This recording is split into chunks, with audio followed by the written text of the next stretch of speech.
చదువుదామండి అందరం.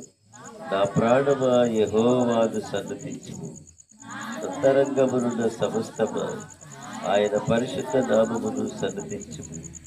నా ప్రాణమా యెహోవాను సన్నతించుము, ఆయన చేసిన ఉపకారములలో దేనిని మరవకు. ఆయన నీ దోషములన్నీ క్షమించువాడు, నీ సంకటములన్నిటినీ కుదుర్చువాడు. సమాధిలో నుండి నీ ప్రాణమును విమోచించుచున్నాడు, కరుణా కటాక్షములు నీవు కిరీటముగా ఉంచుచున్నావు. చాలు. దయగల తండ్రి, నీకు వందనాలు, స్తోత్రములు. కొద్ది నిమిషాలు నీ వాక్యమును ధ్యానించుకోవాలని ఆశపడుచున్నాము. మీ సహాయం దయచేయండి. మీ దాసుడుగా నన్ను బలపరచండి. దేవుని మాటలు వినడానికి ఇక్కడికి చాలా మంది వచ్చారు తండ్రి.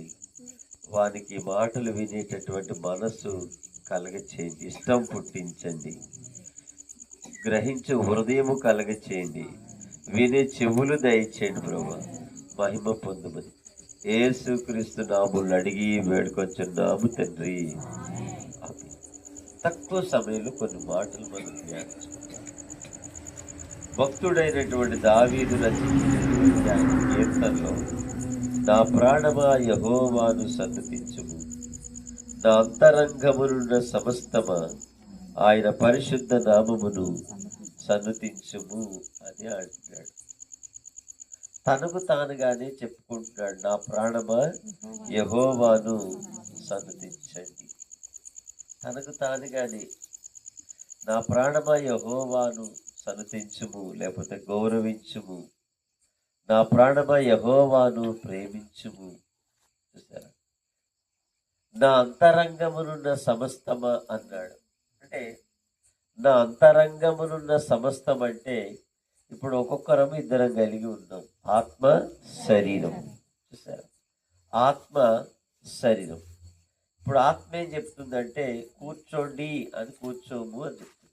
శరీరం ఏం చెప్తుందంటే వద్దు, వినొద్దు, నువ్వు వెళ్ళిపో బయటికి అనిపిస్తుంది. అర్థమైంది?